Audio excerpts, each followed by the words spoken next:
네, 안녕하십니까. 진정 배우를 꿈꾸는 사람들의 멘토 K액팅입니다. 오늘은 여러분과 함께 연기 연습을 절대 하면 안 된다. 연기 연습은 혼자 하면 안 된다. 연기 연습은 상대방이 있을 때만 해야 된다. 상대방과 같이 해야 된다. 그리고 연출가가 있을 때만 같이 해야 된다. 뭐 이런 식의 말들 하는 사람이 있어서 과연 그러한가에 대해서 살펴보는 시간들을 갖도록 하겠습니다. 예전에 제가 이제 존경하는 어떤 교수님께서 책을 내셨는데 그 책에서도 배우가 혼자 연습을 하면 안 된다. 혼자 연습을 하면 이상한 쪼이 박히고 그리고 그 상대방과 자극과 반응, 듣고 말하기를 못하기 때문에 혼자 연습을 하면 안 된다. 이런 식의 내용의 글을 쓰신 적이 있었어요. 그리고 그 당시에 제가 이제 젊었었을 때 교수님이 이제 그런 식의 이제 책을 내셨었으니까 그걸 갖고 굉장히 오랫동안 숙고하고 고민하고 그랬던 적이 있었는데, 근데 얼마 전에 이제 어떤 분이 제가 올린 동영상의 댓글로 혼자 대사 연습을 하면 어떤 쪼가 박히니까 충동에 반응하지 못하니까 그래서 혼자 연습하면 안 된다라고 해서 그 핑계로 자기가 연습을 안 하고 있었는데 그게 잘못됐었구나 라고 하는 걸 이제 깨달았다, 이제 그런 식의 댓글을 하신 적이 있었는데, 그렇죠. 이 연기라고 하는 게 되게 이제 막연하다 보니까 굉장히 다양한 견해가 있을 수가 있어요.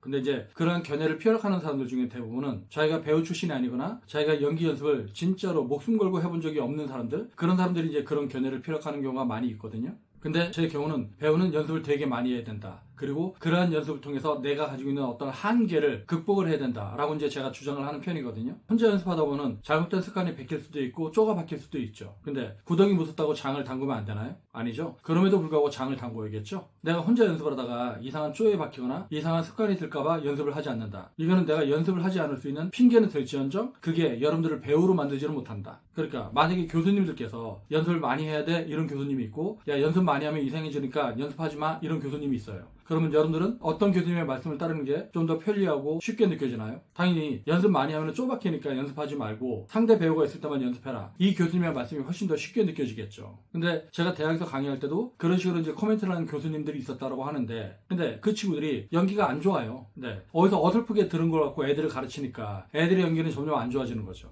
근데 왜 이런 현상들이 생기는 거냐면, 우리가 일상에선 내 충동에 따라서 내 욕망에 따라서 말을 하기 때문에 이상한 쪼에 박히거나 이상한 습관이 들지가 않는데, 연기는 내 욕망, 내 충동이 없다 보니까 그 충동 없이 말을 하다 보니까 이상한 쪼에 박히거나 이상한 리듬을 타거나 이상한 성우쪼, 대사쪼 이런 걸 이제 남발하는 경우가 있단 말이죠. 그러니까 저도 이제 대학 다닐 때 어떤 쪼에 박혀갖고 그 쪼로부터 벗어나기 위해서 굉장히 부단한 노력을 했었는데요. 제가 그 쪼를 벗어나기 위해서 제가 했었던 방식은 연습을 죽으라고 했었던 거예요. 아니 내가 연기를 못하는데 연습을 하지 말라고 하면 그럼 무슨 수로 연기가 좋아지겠어요? 그리고 이미 쪼에 박혔는데 그 쪼를 벗어나려면 그 쪼를 벗어나기 위한 연습을 해야지 내가 쪼를 넘어서는 거지, 쪼가 베낄까봐 연습을 하지 마라. 그래갖고 어떻게 쪼를 벗어나겠습니까? 그리고 대부분의 경우는 이게 연기 연습을 많이 해서 쪼가 박히는 게 아니라 연습을 덜 했기 때문에 항상 쪼가 박히는 거거든요. 즉 내가 어떻게 대사 처리하는지 내가 객관적으로 인식을 못하니까 그래서 이상한 쪼가 남발된다라고 하는 거죠. 네가 내 채에 뛰어든 건 내 새끼들 내 마누라 날 죽이겠다는 얘기야. 너 내가 얼마를 벌어먹고 사는지 알기나 해? 오늘도 33,150원 사내 끝도 못 벌었어. 이게 쪼잖아요. 이상한 리듬을 타죠. 그러면 이 쪼는 왜 박혀 있는 거냐면, 이 사람은 어떤 충동이 없이 자기가 뭔가 연기를 하는 흉내를 내고 뭔가 연기를 하는 자뻑에 빠져있기 때문에 이런 식의 대사를 남발을 하는 거예요. 그러면 이 나쁜 습관에서 벗어나려면 어떻게 해야 돼요? 올바른 방법을 알고 그 올바른 방법을 통해서 내가 이 나쁜 습관에서 벗어나기 위해서 부단한 노력을 해야 되겠죠. 근데 왜 이런 현상이 생기는 거냐면, 이 사람이 혼자 연기 연습을 많이 했기 때문에 이런 대사쪼에 빠지는 게 아니라 덜 했기 때문에 이런 쪼에 박히는 겁니다. 즉 내가 연기를 할 때 내 안에 어떤 충동도 없고 상대방을 제대로 보지도 못하고, 그리고 내가 대사를 할 때 무슨 말을 하는지도 모르는 상태에서 대사를 하니까 그냥 리듬을 타는 거죠. 네가 나 채에 뛰어든 건 내 새끼를 내 마누라 날 죽이겠다는 얘기야. 너 내가 얼마를 벌어먹고 사는지 알기나 해? 이거 우리 창작극이거든요. 그러니까 네가 나 채에 뛰어든 건 내 새끼들 내 마누라 날 죽이겠다는 얘기야.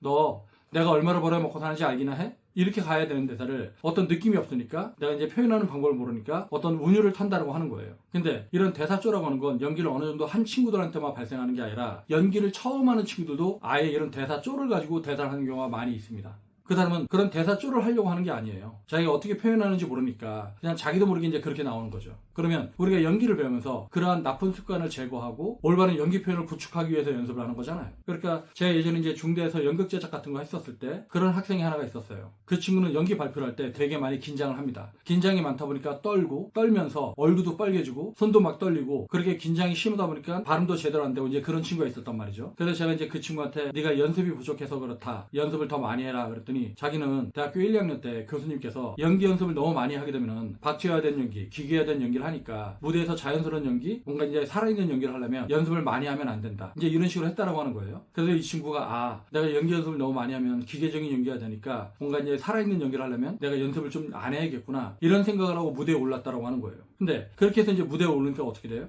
연습을 많이 안 했으니까 날 것 같은 연기가 나왔을 것 같아요? 연습을 많이 안 해서 기계적인 연기가 남발되지 않으니까 상대방의 연기에 대해서 내가 이렇게 자연스럽게 반응하는 그런 연기를 했을 것 같습니까? 아니죠. 연습이 완전히 부족하니까 자기 대사 하나 하기에도 급급해서 상대방은 눈에 보이지도 않고 자기가 무대에서 뭘 하는지도 모르고 그냥 얼어서 그냥 벌벌벌 떨다가 이렇게 무대에서 내려왔겠죠. 그리고 이 친구가 그런 식으로 이제 무대에 오르고 나선 무대 공포 같은 게 이제 생겨버린 거예요. 그렇게 해서 이제 무대 공포가 생겨버리니까 이 친구는 자기가 연기 연습을 할 때 어떤 마인드로 어떤 방식으로 접근해야 될지도 모르고 그냥 연습을 난 안 하고 올라갔는데 왜 이렇게 무대에서 많이 떨렸지? 내가 무대 공포증이 있나? 내가 뭔가 문제가 있나? 난 연기에 재능이 없는가? 이렇게 이제 생각을 했다라고 하는 거예요. 그래서 제가 그 친구한테 아니야, 연기 연습을 그렇게 하는 게 아니라 연기는 네가 죽어라 연습을 해야 되는 거야. 네가 무대에서 저 사람 대사 다음에 내가 어떤 대사를 해야지. 그러면 난 저 사람의 대사하는 동안에 저 사람의 말을 듣는 게 아니라 내 대사만 하느라고 급급해갖고 내 대사 까먹을까봐 거기에만 집중을 하고 있게 돼. 그러니까 내가 상대방의 대사에 대해서 반응할 수가 있겠어? 반응할 수가 없죠. 근데 그 반응할 수 없는 상태에서 어떻게 살아있는 연기를 하고 어떻게 자극과 반응을 하고 어떻게 듣고 말하기를 할 수 있다는 거야? 네가 무대에서 듣고 말하기를 할 수 있으려면 너는 무대에서 네 대사를 외우기에 급급한 게 아니라 네 대사를 온몸에 배서 네 대사는 굳이 생각하지 않아도 상대방의 대사에 대해서 집중할 수 있어야 돼. 즉 상대방을 볼 수 있어야 되고 상대방의 말을 들을 수 있을 준비가 돼 있어야 돼. 근데 상대방의 말을 들을 수 있으려면 네가 상대방의 대사하는 동안에 나는 제 대사가 끝나고 나면 이 대사를 해야지. 이걸 생각하고 있으면 상대방한테 집중할 수가 있겠냐고. 그러니까 네 대사는 네가 완전히 몸에 배서 무대에서 대사를 외우기에 급급한 게 아니라 제가 어떤 말을 하면 네 말이 자연스럽게 나올 수 있을 정도로 그 정도로 이제 훈련돼야 되는 거지. 그랬더니 이 친구가 매일 길거리 걸으면서도 연습을 하고 그리고 전철 타기 전에도 대사 중얼중얼 하고 전철 안에서도 대사를 중얼중얼 하고 버스 탈 때도 대사 중얼중얼 하고 연습 쉬는 시간에도 대사 중얼중얼 하고 그랬더니 자기가 어느 날 연습을 하는데 교수님, 진짜 교수님 말씀하신 것처럼 제가 대사가 완전히 몸에 배 있으니까 상대방의 말이 들리기 시작해요. 상대방의 말이 들리니까 제가 좀 더 여유롭고 그리고 제가 무대에서 뭘 해야 될지 좀 더 선명하게 인식이 되고 보다 자연스러워질 수 있고 편할 수 있고 여유도 생기고 그런 경험들을 하게 되는 것 같습니다. 라고 이제 얘기를 했단 말이에요. 그래서 그 친구가 나중에 이제 공연을 되게 잘했어요. 그리고 선생님께서 왜 연습을 많이 하라고 하는지 이제야 알겠습니다. 이렇게 이제 공연이 끝난 적이 있었는데 배우는 연습을 통해서 극복해야 되는 거예요. 혼자 연습하면 쪼가베키거나 혼자 연기 연습을 많이 하면 상대방의 연기에 대해서 내가 자연스럽게 반응을 못할까봐 연기 연습을 안 하는 게 아니라 오히려 연습을 되게 많이 해서 그 말이 내 말화 되게끔 그 말이 내 몸에 완전히 배게끔 그렇게 만들어서 내가 상대방이 연기를 할 때 내가 내 대사를 생각하거나 뭔가 생각하고 연기하거나 그런 상태가 아닌 상태, 즉 제가 어떤 말을 하면 나도 모르게 이런 말이 나올 수 있는 상태, 그 상태를 만들 정도로 연습을 해야지만 여러분들이 연기가 좋아진다고 하는 거죠. 내가 연습을 많이 하지 않으면 내 대사 외운 거에 대한 확신이 없을 거 아니에요. 그런 확신이 없는 상태에서 무대에 올라가면 어떻게 돼요? 무대에 올라가면 굉장히 긴장을 하겠죠. 그러면 내가 무대에서 내 대사 까먹을까봐 상대방의 연기에 집중하기는커녕 내 것도 제대로 못하는 그런 불안정한 상태에서 연기를 하게 된다고 하는 거죠. 근데 여러분들이 연습을 되게 많이 해서 내 대사에 대한 확신이 있잖아요. 그러면 그때서야 이제 상대방을 볼 수 있게 됩니다. 그리고 상대방의 말을 들을 수가 있게 돼요. 근데 그런 상태가 안 되어 있으면 상대방의 말을 어떻게 듣습니까? 제 대사가 끝나고 나면 난 이렇게 해야지 하고 그 생각하기에 급급한 상태가 된다고 하는 거예요. 그러니까 얼어붙어 있는 거죠. 그러니까 연기할 때도 대상을 정확하게 보지 못합니다. 왜냐면 내 대사 생각하기에 급급해서 상대방을 보는 게 아니라 눈이 이렇게 이제 먹지가 껴요. 즉 내 생각에 골몰하고 있다고 하는 거죠. 내가 대사 까먹을까봐. 이거는 연기할 수 있는 상태가 아닌 거예요. 근데 여러분들 누군가가 연기 연습을 많이 하면 쪼가베키거나 충동에 자연스럽게 반응할 수 없으니까 연습을 하지 마라. 그러면 여러분들은 그렇게 연습하지 않는 게 편하잖아요. 여러분들이 연습하지 않을 수 있는 핑계가 되는 거죠. 근데 한 번만 돌이켜 생각을 해보자고요. 그렇게 연기가 연습하지 않고도 쉽게 이루어질 수 있는 거면 누가 배우를 못하겠습니까? 그러니까 연기를 잘하려면 누가 연습을 많이 안 하나 이 경쟁을 해야 된다고 하는 거잖아요. 연습을 하지 않고도 배우가 될 수 있으면 누군들 배우를 못하겠습니까? 그죠?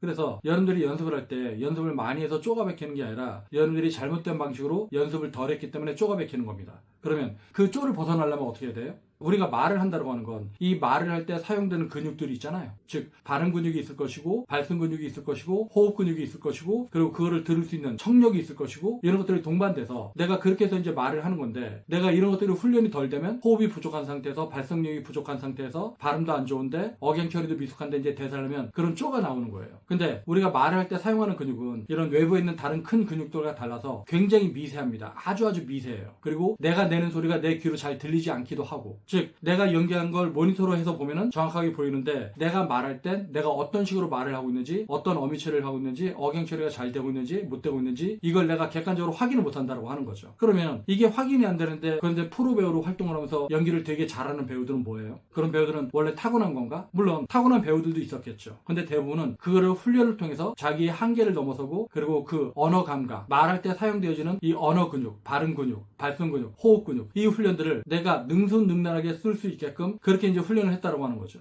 그러니까 예를 들어서 밥 먹었어? 이게 여러분들한테 되게 어려울 수가 있어요. 밥 먹었어? 밥 먹었니? 밥 먹었어? 밥 먹었어? 밥 먹었어? 이런 식으로 되게 불편할 수 있다고 하는 거죠. 이게 충동이 작동하면 저절로 밥 먹었어? 되는 건데 이게 연기를 할 때 내 충동이 아니기 때문에 내 욕망이 아니기 때문에 밥 먹었어? 이렇게 목에 약간만 힘을 줘도 자연스럽지 못한 억양, 부자연스러운 억양, 이상한 대사조 이게 남발된다고 하는 거예요. 그러면 이거를 극복할 수 있는 방법은 당연히 이 충동이 작동하도록 하면 되는데 이 충동이 작동하는 게 연습을 안 해야지 형성되는 게 아니란 말이죠. 연습을 되게 많이 해서 내가 불필요한 습관들을 제거하고 불필요한 긴장을 제거하고 쓸데없는 힘을 뺄 수 있을 때 그리고 내가 자연스러운 상태, 이완된 상태를 유지할 수 있을 때 그렇게 이상한 대사조를 남발하지 않고 자연스럽게 말을 할 수 있는 거잖아요. 즉 이게 내가 대사조가 나오거나 충동이 자유롭게 작동하지 못한다고 하는 건 내가 뭔가 긴장되어 있다고 하는 거예요. 내가 굉장히 불필요한 힘을 많이 주고 있다고 하는 겁니다. 그러면 이런 나쁜 습관들을 제거하려면 뭘 어떻게 해야 되겠어요? 네, 당연히 무한 반복 연습을 통해서 내가 그 미세한 감각 그리고 아주 작은 차이, 섬세한 감각 여기에 눈을 떠야 된다고 하는 거잖아요. 그래서 여러분들이 정말로 좋은 배우가 되고자 한다면 뭐 누군가가 자연스러운 연기를 하려면 연기 연습을 많이 하면 안 된다 이런 식의 얘기를 할 때 절대 그런 얘기를 귀담아 듣지 말고요. 한쪽 귀로 듣고 한쪽 귀로 흘리세요. 배우는 이 땀과 눈물을 통해서 완성되는 존재지 게으르고 나태하고 안일하고 이런저런 핑계를 대면서 연습을 안 하고 그런 상태로는 배우가 될 수 없다고 하는 겁니다. 네.